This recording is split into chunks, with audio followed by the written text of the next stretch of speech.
말씀 읽겠습니다. 누가복음 1장 39절에서 55절.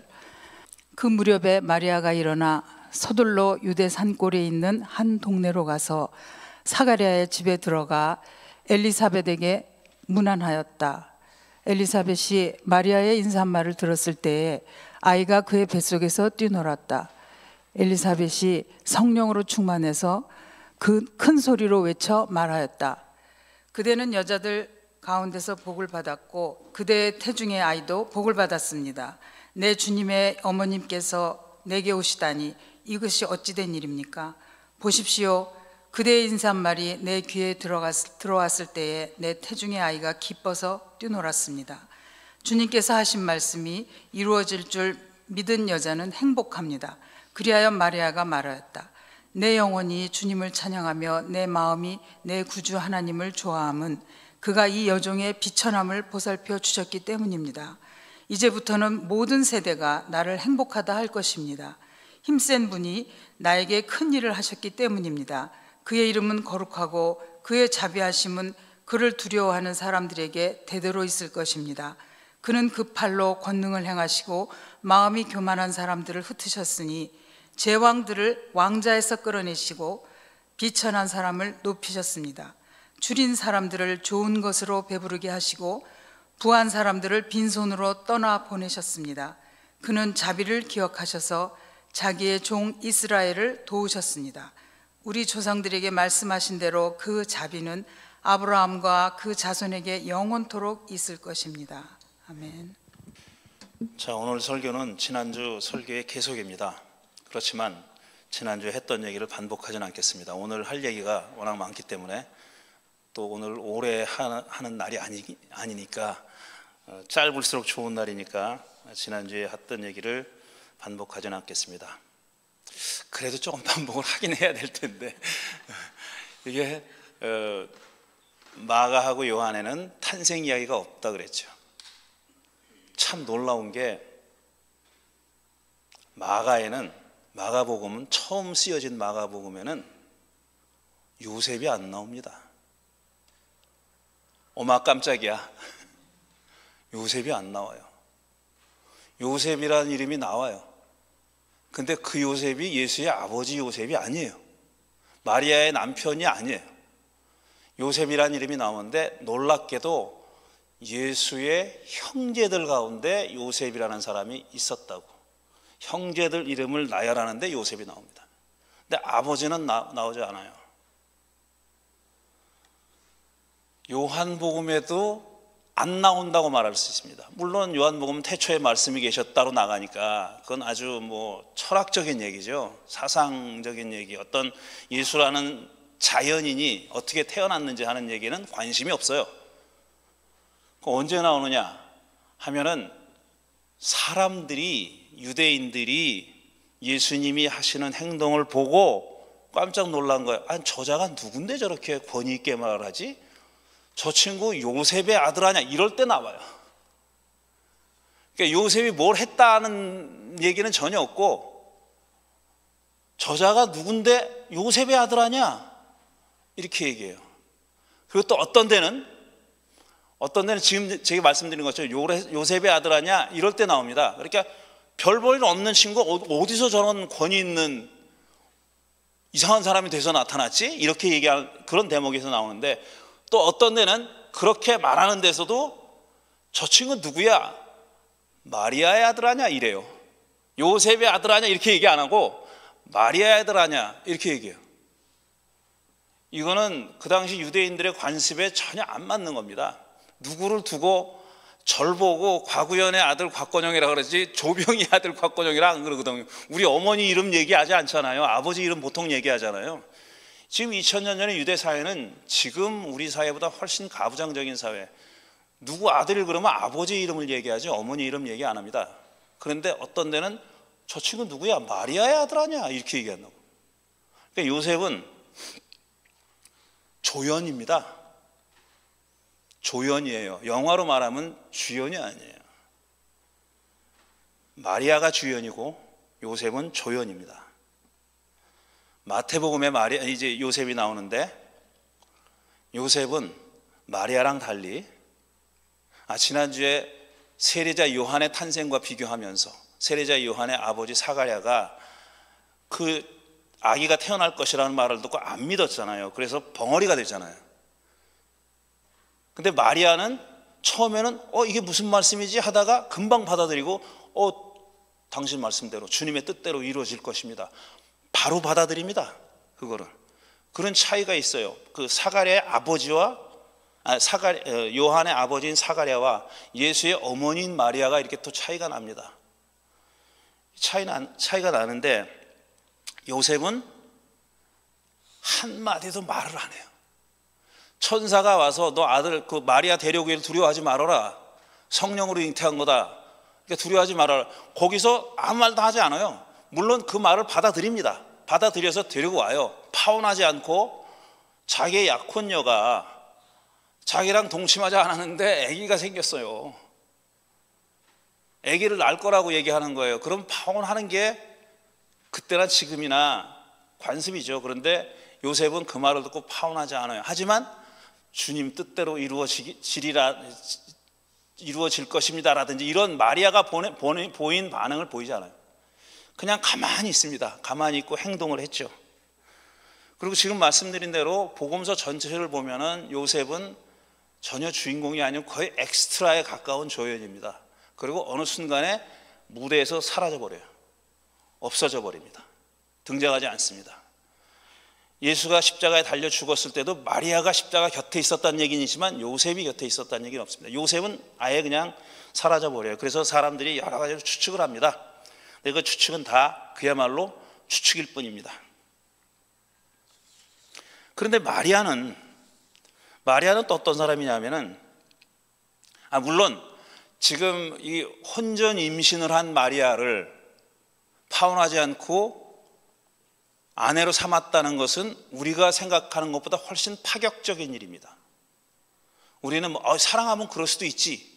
글쎄 그럴 수 있는지 몰라도 이렇게 생각할 수 있지만 그거는 그때 당시에는 사회적 관습에 따르면은 이거는 요셉이 굉장한 불이익을 당하는 케이스입니다. 일단 율법은 이런 여인을 아내로 삼는 걸 금지합니다. 하지 말라 그래요. 못하게 돼 있어요. 그리고 그 말을 어기고 그런 율법을 어기고 만약에 마리아를 아내로 삼았다 그러면 그가 당할 불이익은 우리가 상상하는 것 이상입니다. 그는 온전한 유대인 남자의 대접을 못 받습니다. 성전 예배 같은 데도 제한이 있다는 얘기예요. 가고 싶어도 못 간다는 얘기입니다. 그리고 사회적으로 손가락질 당하고 지탄당하고 이거는 뭐 말할 것도 없고요. 그런데 요셉은 그거를 감수하고 마리아를 아내로 삼은 겁니다. 우리 질문이 이거죠. 왜? 도대체 왜 그랬을까? 무엇이 요셉으로 하여금 그런 장벽을 넘어서서 마리아를 아내로 삼게 만들었을까? 그거죠. 그게 궁금한 거죠. 근데 그 궁금증을 복음서는 풀어주지 않습니다. 말을 하지 않아요. 그 대신 예수의 어머니 마리아를 통해서 간접적으로 요셉이나 마리아 같은 처지에 있던 사람이 왜 그런 그 파격적인 천사의 제안을 받아들였을지 하는 것을 그런 질문에 대한 대답의 실마리라고 할까? 직접적인 대답은 아니지만 그걸 엿보게 해주는 그런 얘기를 남겼습니다. 자, 마리아는 어떤 사람입니까? 마리아 제일 흔한 이름입니다. 그 당시에 수도 없이 나와요, 마리아가. 그래가지고 누구의 마리아를 구별하잖아요. 예수님이 십자가에 달려 죽으실 때 같이 있었던 마리아도 어떤 마리아 그 앞에 다 수식어가 있어요. 예수의 어머니 마리아뿐 아니라 다른 마리아가 몇 명 또 있었단 말이에요. 그렇게 흔한 이름입니다. 굉장히 흔한 이름이에요. 나사렛이란 촌동네에 촐락에 살았던 그냥 평범한 아가씨입니다. 평범한 여자예요. 당시의 사회에서 여자가 가졌던 지위가 얼마나 유대 사회에서 낮은 지위였느냐 하는 것을 한마디로 딱 말해주는 얘기가 문서에 나오죠. 그게 뭐라고 얘기하냐면 유대인 남자들이 하는 얘기입니다. 토라의 말씀을 여자에게 교육하느니 차라리 토라를 불태우는 게 낫다. 이런 말이 남겨져 있는. 토라를 여자한테 가르쳐? 말이 돼? 차라리 불태우는 게 나아. 과연 정말 실제로 이랬는지는 모르겠어요. 하지만 이런 말이 남아있을 정도로 여자의 지위라는 것은 참으로 낮았다 하는 겁니다. 우리가 마리아 하면 제일 먼저 떠오르는 수식어는 동정녀죠. 동정녀, virgin, 처녀, 동정녀. 마리아는 동정녀여야 된다는 겁니다. 야, 이놈의 동정녀 진짜 뭐부터 말씀을 드려야 될지 모르겠네. 이렇게 생각해 보세요. 만약에 예수가 동정녀가 아닌 평범한 부부에서 태어났다고 칩시다. 그래서 지금 하신 일을 하셨어요. 그러면 여러분, 아이고 평범한 부부에게 태어났네, 내가 그런 작자를 어떻게 믿어? 이럴까요? 예수가 된 건 동정녀에게서 태어났기 때문입니까? 아니 노산에서 태어나면 안 돼? 그 다음에 그냥 평범한 부부에게서 태어나면 안 돼? 마리아처럼 혼전 임신녀의 자녀면 안 되냐고요. 그러면 예수가 무슨 일을 했든지 간에 그것 때문에, 어떻게 태어났냐 때문에 그를 폄하하고 이게 무슨 구세주야 할 겁니까 여러분? 아니죠. 저는 아니에요. 예수가 어떻게 태어났느냐 하는 것보다 뭐 헤아릴 수 없이 중요한 거는 그분이 어떤 일을 하셨느냐 하는 겁니다. 그거죠. 어떻게 태어났든. 근데 왜 이 사람들은 이렇게 적었을까? 왜 이런 이야기를, 이런 서사를 남겼을까? 그리스 신화에서 히어로, 영웅이 누굽니까? 영웅은 신과 인간 사이에서 태어난 자를 영웅이라고 부릅니다. 그는 매우 특별한 일을 인간 사회에 해요. 인간 사회에 커다란 복지가 되는, 진보가 되는 그런 일을 하는 사람이 영웅이에요. 근데 그 영웅은 출생이 신과 사람 사이에서 태어난 그런 존재입니다. 근데 지금 기원 후 1세기의 팔레스타인 유대 사회는 오랫동안 로마 및 그리스의 식민지로 살았어요. 그리고 그 사람들의 정신세계에 깊이 물들어 있었던 사람입니다. 자, 한번 이건 신약학자들이 다 하는 얘기예요. 예수의 탄생 이야기에 관심을 갖게 된 거는 예수가 죽고 부활하고 하나님 나라 복음이라는 것이 그 유대 사회와 그 여타 사회에 얼마나 큰 영향을 끼치고 난 다음에, 그런 일이 다 벌어진 다음에 만들어진 서사입니다. 태어났을 때 예수가 어떻게 태어났는지 궁금해. 세상에 나오자마자, 예수가 세상에 나와서 3년 동안 생활했잖아요. 나오자마자 이자의 근본을 따져보자, 족보를 파보자, 이런 거 아닙니다. 그런 거 아니에요. 그러다 나중에 이 예수님이, 사람들이 어떻게 고백했냐면, 이런 분은 하나님의 아들이다, 이런 분은 하나님의 사람, Man of God이다 이거예요. 하나님의 사람이다, 하나님의 사람일 수밖에 없다라고 고백하고 나서 만들어진 서사입니다. 그러니까 동정녀 여부를 가지고 그걸 따지는 얘기는, 이 사람들은 그렇게 믿었구나 하면 되는 거예요.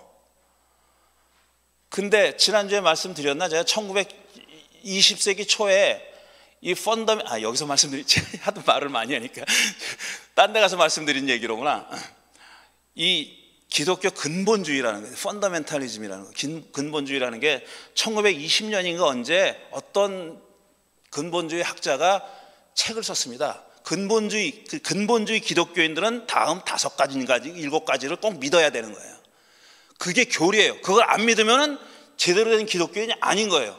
그게 미국의 1920년대, 10년대, 20년대에 한참 그 유행했던 근본주의자들의 신앙 고백이에요. 5가지가 뭐냐면은, 다 기억 못합니다. 제가 5가지. 육체 부활 믿고, 재림 믿고, 동정녀 탄생 믿고, 예수가 하나님이시라는 걸 믿고, 뭐 이런 것들이에요. 그 가운데 동정녀 탄생이 들어갑니다. 이거 안 믿으면 니들 그리스도인 아니야, 이렇게 된 거예요. 제 얘기는 그때는 그렇게 믿었다고 하자 이거예요. 제가 말씀드린 대로 동정녀에서 안 태어났으면 우리가 안 믿을 건가? 아니잖아요.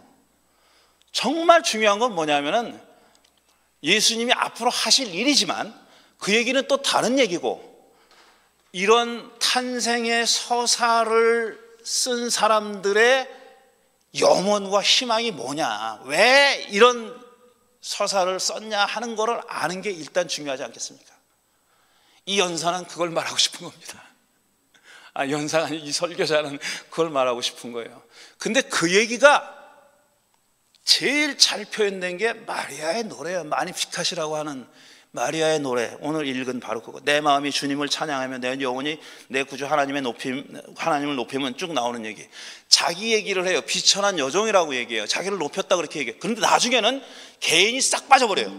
개인이 싹 빠져버리고 뭐라 그러냐면, 주의 이름은 거룩하고 그의 자비하심은 그를 두려워하는 사람에게 대대로 있을 것입니다. 주께서는 그 팔로 권능을 행하시고 마음이 교만한 사람들을 흩으셨으니 제왕들을 왕좌에서 끌어내시고 비천한 사람들을 높이셨습니다.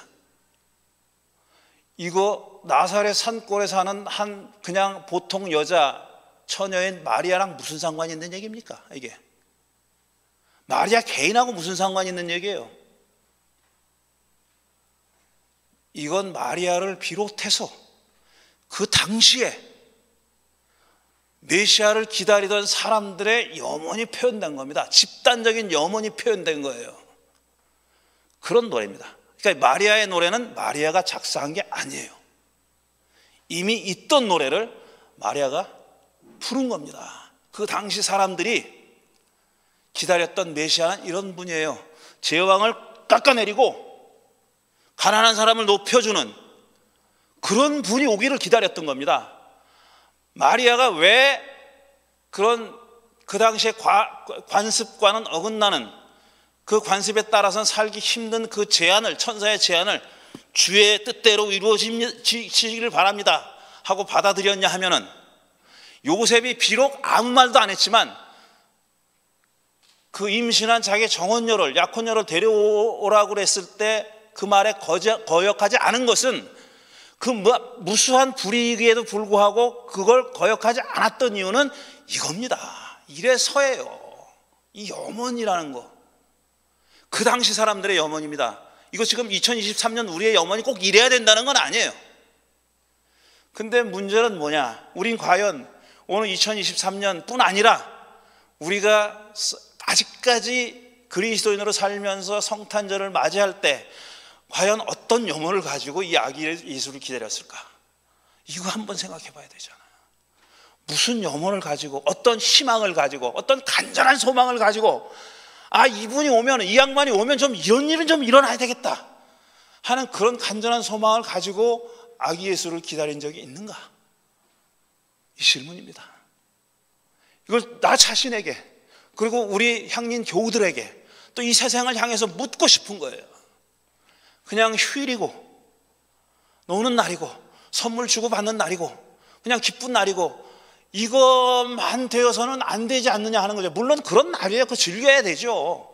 즐겁고 쉴 수 있는 날이고 베케이션 가는 날이죠. 맞는데 지금 우리가 사는 이 세상에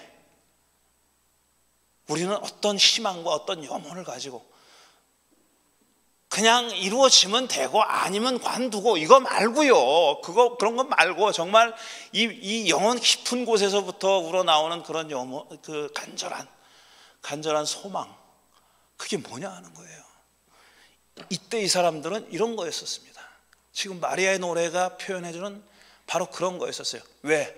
너무 살기 힘드니까, 2중 3중으로 억압당하고 착취당하고 사니까. 로마 사람들이 반 가져갑니다. 법에 따르면 나머지 반은 성전에서 가져가게 돼 있어요. 그게 법이에요. 그런데 그걸 그대로 하면 다 죽으니까 못하지. 그러니까 법은 그렇게 돼 있는데 살려는 주어야 계속 착취해 먹으니까 그냥 미니멈으로 살려준 거예요. 왜 복음서 예수님 비유에 빚 얻는 얘기가 그렇게 많이 나오는지 아십니까? 빚 탕감해 주는 얘기가 왜 그렇게 많이 나오는 줄 아세요? 그 사람들의 절실한 현실이니까 그래요. 이런 식으로라도 탕감 받았으면 좋겠는 거예요. 기적적으로 어떤 마름, 사기꾼 마름이 너 100말이야? 그럼 50말로 줄여줄게 내가. 내가 저 앞 잃고 나가면 나 좀 도와줘. 이거잖아요. 그 비유가. 그런 사회였던 겁니다. 그들의 염원은 그런 거예요. 우리 염원은 뭡니까? 지금 적어도 간절한 그런 하나의 한 가지 염원만은 간직하고 성탄절과 그 이후를 맞이하자 하는 겁니다. 저답지 않은 그런 말 한마디 하고 마칠게요. 제가 기적을 잘 안 믿는 사람입니다. 그런데 아직까지 살아오면서 몇 번의 그런 경험을 했어요.